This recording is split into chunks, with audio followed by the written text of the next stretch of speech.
எல்லாருக்கும் வணக்கம். ஏன்டா அப்படி பார்க்குற? அப்படிலாம் பார்க்காத, எனக்கு நர்வஸ் ஆகும். பாரி முதல்ல வந்து இந்த கதை எனக்கு நரேட் பண்ணும்போது நான் என்ன பண்ணுறேன்னு கேட்டேன். நீங்கள் தான் ஃபாதர் அப்படின்னாரு.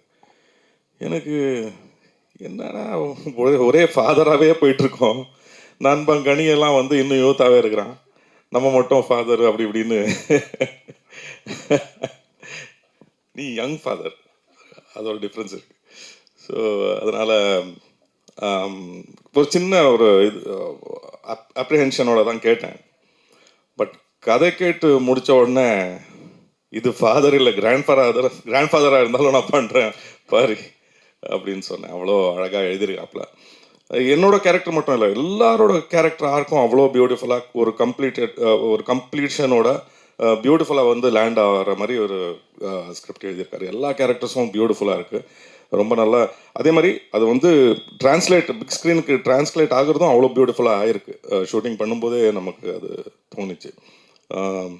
Brilliant film. கண்டிப்பாக அது உங்களை நெக்ஸ்ட் லெவலுக்கு கூப்பிட்டு போவோம் பாரு. அண்ட் நீங்கள் மட்டும் இல்லை, ரம்யா, கோபி, பரத், அஃப்கோர்ஸ் நீங்கள் ஏற்கனவே அங்கே இருக்கீங்க, இன்னும் மேலே போவீங்க. And Shelly bro sir. And big thanks to Sathya ma'am, Saravanan ma'am sir, and நம்ம யுவராஜ் சார் எங்கே இருக்கு?